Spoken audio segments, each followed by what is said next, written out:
Chapter 78 Tom Thumb Retold by Joseph Jacobs In the days of the great Prince Arthur, there lived a mighty magician named Merlin, the most learned and skilful enchanter the world has ever seen.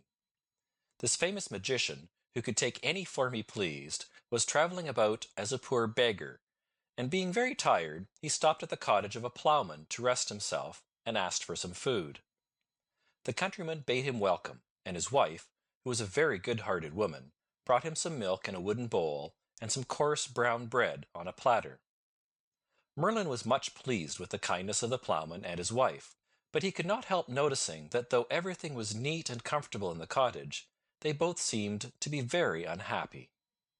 He therefore asked them why they were so melancholy, and learned that they were miserable because they had no children.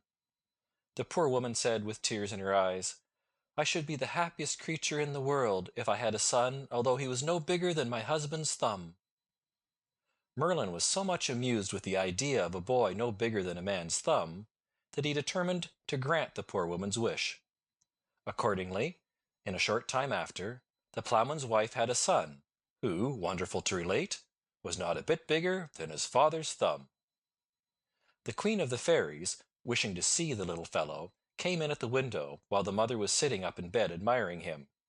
The Queen kissed the child, and giving it the name of Tom Thumb, sent for some of the fairies, who dressed her little godson according to her orders. An oak-leaf hat he had for his crown, his shirt of web by spiders spun, with jacket wove of thistle's down, his trousers were of feathers done, his stockings of apple rind they tie, with eyelash from his mother's eye, his shoes were made of mouse's skin, tanned with the downy hair within. Tom never grew any larger than his father's thumb, but as he got older he became very cunning and full of tricks. When he was old enough to play with the boys, and had lost all his own cherry stones, he used to creep into the bags of his playfellows, fill his pockets, and getting out without their noticing him, would again join in the game. One day, as he was coming out of a bag of cherry stones, where he had been stealing as usual, the boy to whom it belonged chanced to see him. "Aha, my little Tommy," said the boy, "so I have caught you stealing my cherry stones at last, and you shall be rewarded for your thievish tricks." On saying this, he drew the string tight round his neck, and gave the bag such a hearty shake that poor little Tom's legs, thighs, and body were badly bruised. He roared out with pain and begged to be let out, promising never to steal again. A short time afterwards his mother was making a batter pudding, and Tom, being anxious to see how it was made, climbed up to the edge of the bowl, but his foot slipped, and he plumped over head and ears into the batter, without his mother noticing him, who stirred him into the pudding bag, and put him in the pot to boil. The batter filled Tom's mouth, and prevented him from crying, but upon feeling the hot water he kicked and struggled so much in the pot that his mother thought the pudding was bewitched, and pulling it out of the pot, she threw it outside the door. A poor tinker who was passing by lifted up the pudding, put it in his bag, and walked off. As Tom had now got his mouth cleared of the batter, he began to cry aloud, which so frightened the tinker that he flung down the pudding and ran away. The pudding being broke to pieces by the fall, Tom crept out, covered all over with the batter, and walked home. His mother, who was very sorry to see her darling in such a woeful state, put him into a teacup, and soon washed off the batter, after which she kissed him and laid him in bed. Soon after the adventure of the pudding, Tom's mother went to milk her cow in the meadow, and she took him along with her. As the wind was very high, for fear of being blown away, she tied him to a thistle with a piece of fine thread. The cow soon noticed Tom's oak-leaf hat, and, liking the appearance of it, took poor Tom and the thistle at one mouthful. While the cow was chewing the thistle, Tom was afraid of her great teeth, which threatened to crush him in pieces, and he roared out as loud as he could, "Mother, mother!" "Where are you, Tommy, my dear Tommy?" said his mother.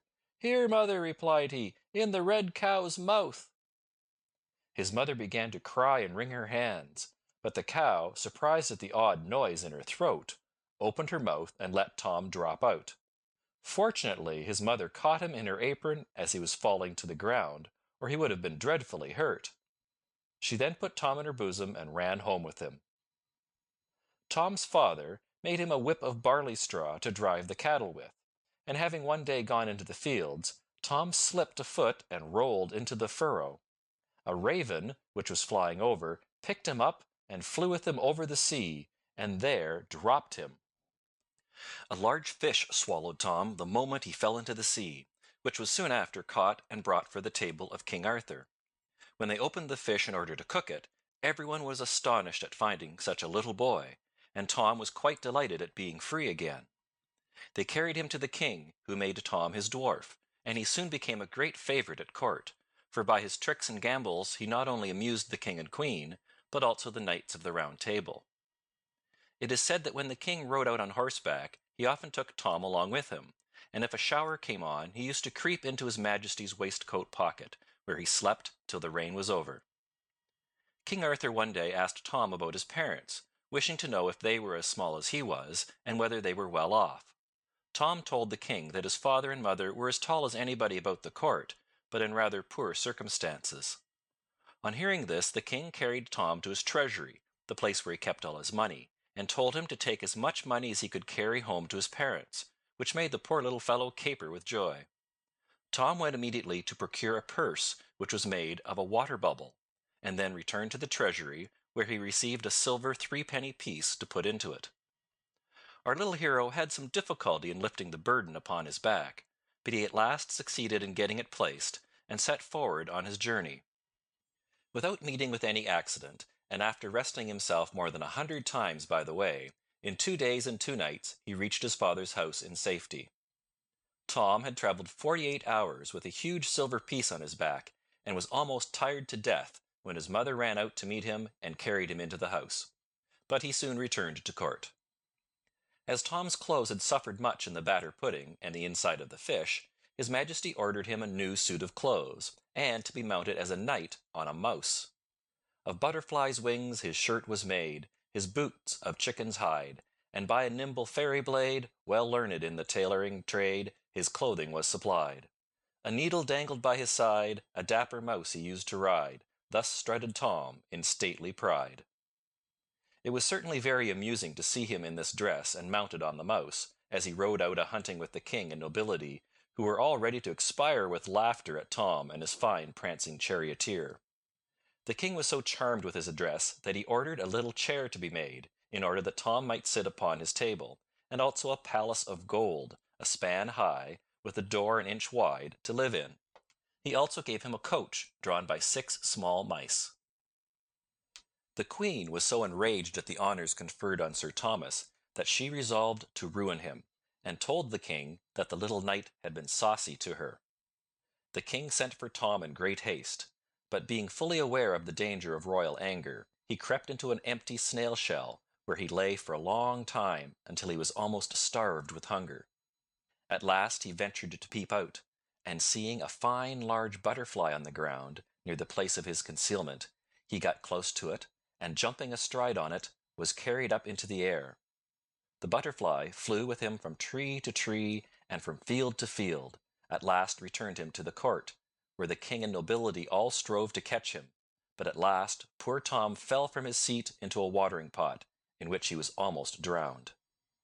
When the queen saw him, she was in a rage, and said he should be beheaded, and he was again put into a mouse-trap until the time of his execution. However, a cat, observing something alive in the trap, patted it about till the wires broke, and set Thomas at liberty.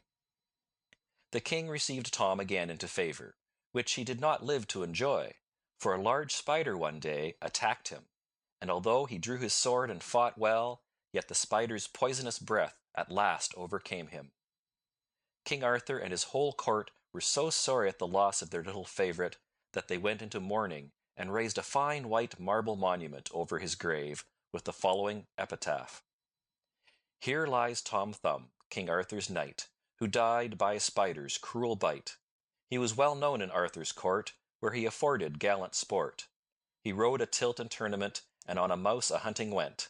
Alive, he filled the court with mirth, his death to sorrow soon gave birth. Wipe your eyes and shake your head, and cry, alas, Tom Thumb is dead." End of chapter 78.